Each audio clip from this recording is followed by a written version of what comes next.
Olá pessoal, espero que todos estejam bem. Vamos agora para mais uma aula de biologia e o assunto de hoje é ecossistemas aquáticos. Existem dois tipos de ecossistemas aquáticos: ecossistemas marinhos e ecossistemas aquáticos de água doce. E vamos falar sobre cada um deles. Começaremos agora a falar sobre ecossistemas marinhos. Vamos começar a falar sobre as características dos ecossistemas marinhos. O ecossistema marinho ele apresenta uma certa estabilidade e homogeneidade em relação à composição química e à temperatura. Outro ponto que nós podemos citar é a salinidade de um ecossistema marinho, que apresenta cerca de 3,5 gramas por litro de sais. E o sal predominante nesse ecossistema é o cloreto de sódio. Outro ponto que nós podemos citar é que o ecossistema marinho apresenta dois domínios. O domínio bentônico, que está associado ao assoalho dos mares, ou seja, ao fundo dos mares, e o domínio pelágico, que está relacionado às massas de água. Outro fator importante que precisamos entender é que em algumas regiões dos mares a profundidade pode alcançar até 11 km ou até mesmo passar de 11 km. Sendo assim, é necessário dividir essas regiões.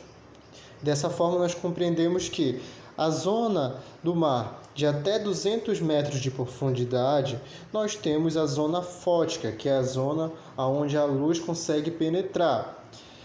Abaixo desses 200 metros, nós temos a chamada zona afótica, que é justamente a região escura, onde a luz não consegue penetrar. Até cerca de 100 metros de profundidade, nós encontramos organismos chamados de organismos fitoplanctônicos, que são aqueles organismos formados por algas e bactérias que realizam a fotossíntese e são extremamente importantes para a manutenção da vida nesse ambiente. E além disso, nós encontramos também os plânctons, que não são fotossintetizantes. De 200 metros até 2.000 metros, nós temos a região batial.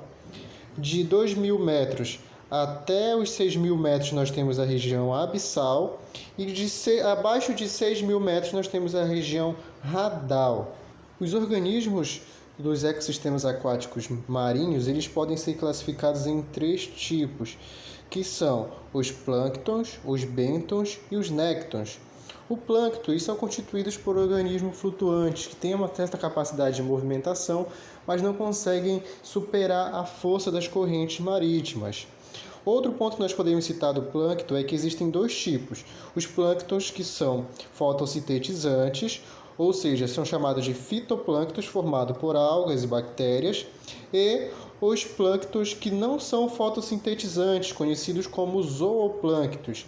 E esses zooplânctons são formados por cnidários, crustáceos, protozoários, entre outros. Além dos organismos planctônicos, nós temos os bêntons, que são aqueles organismos encontrados na zona bentônica, ou seja, no fundo dos mares. E esses organismos bentônicos eles podem ser divididos ou classificados em sésseis, que são aqueles que ficam fixados no fundo, ou errantes, que são aqueles que têm uma movimentação, conseguem se deslocar sobre o fundo do mar. Como exemplo de organismo bentônico, nós podemos citar cnidários, esponjas, alguns tipos de anelídeos também. E como exemplo de organismos errantes, nós podemos citar alguns crustáceos, como camarões, caranguejos, equinodermos, como a estrela do mar, por exemplo, entre outros. E por último, nós podemos citar os nectônicos, que são aqueles organismos que têm a movimentação livre e não estão à mercê das correntezas, por exemplo. E nós podemos citar como exemplo desses organismos são as baleias, golfinhos, crustáceos, alguns peixes e algumas espécies de moluscos, por exemplo. Vamos falar agora dos ecossistemas de água doce.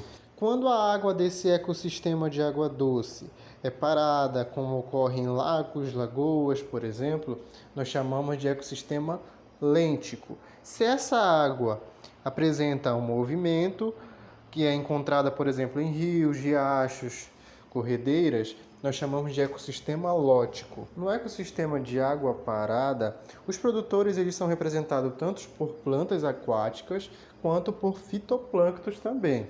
E ainda nesse mesmo ecossistema, Os fitoplânctons servem de alimentos para os zooplânctons, que são representados por microcrustáceos, protozoários e outros organismos.